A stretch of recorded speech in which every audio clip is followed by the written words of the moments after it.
What's up, guys? Today we're going to be changing the coolant on this BMW F650GS. Before we start, you need to get Nitrite Free Coolant. With these bikes, the water pump along with the steering head bearing are the two most common failure points. So I think the nitrite or a lot of coolants will make your water pump fail a lot quicker.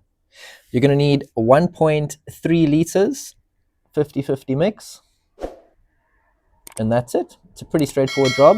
We're going to follow the manual to the T today. So let's get started. Okay, so the first thing you're going to want to do is remove this lower screw to 25 torques. Okay, this is definitely going to go quicker if we remove the radiator cap on top, which the manual does not specify, so let's do that quickly. Okay, radiator cap has been removed.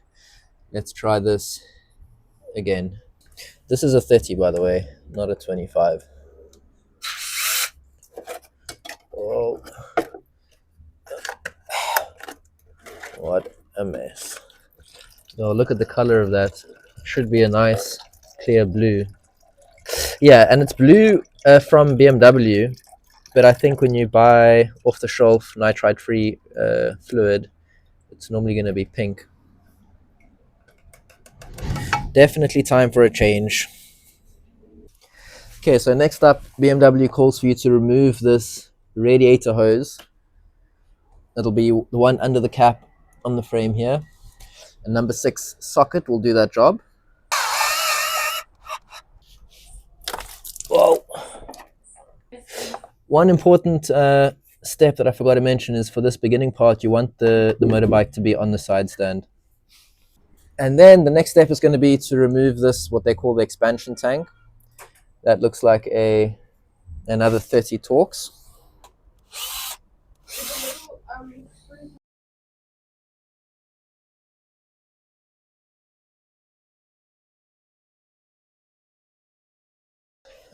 So it is attached to a hose here. I'm not going to disconnect it.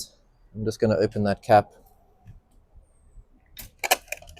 and pour the fluid out. You'll see this nice blue color. This is the color that it should be. So it doesn't need to be changed. I'm trying to also record a video here, and you're talking to me, and I'm busy recording. Crop this out. You can crop it out. So this hasn't been put into the radiator. This is like an excess. This is like excess fluid. So this is still fresh. It hasn't been used.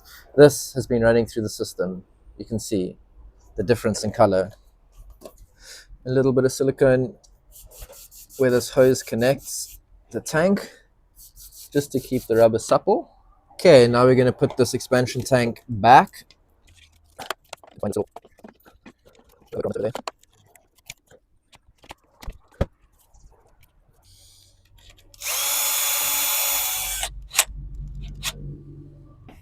Now we're going to put this hose back. Again, silicone spray, just to keep everything supple.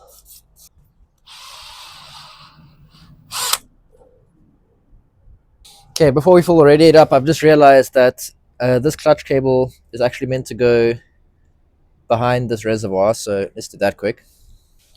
Okay, now we're going to put this drain screw back on with a new washer. The torque on these screws really isn't a lot, maybe 9 or 10 Newton meters. Okay, so for this next part, we're going to put it on the center stand.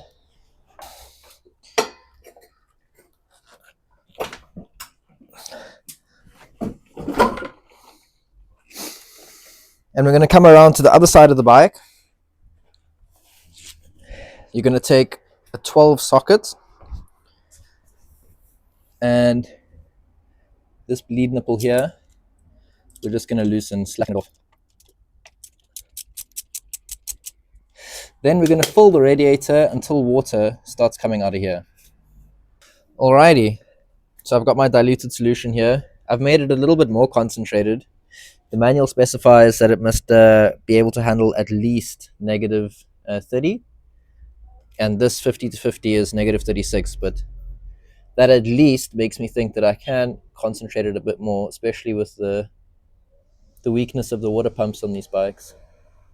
And the manual also specifies once you see the water start coming out of the bleed nipple, squeeze the hoses. That's what they say. Okay, so we have some fluid coming out of there. I'm going to stop. We're going to tighten this back up.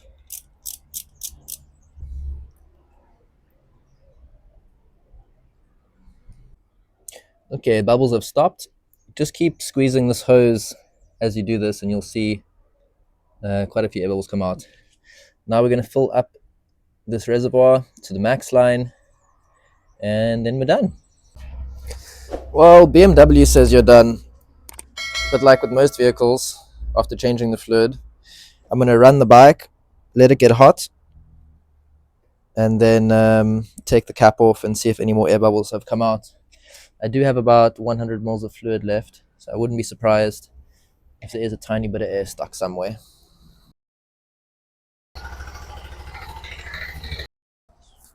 Okay, so I've let the bike run for a couple of minutes.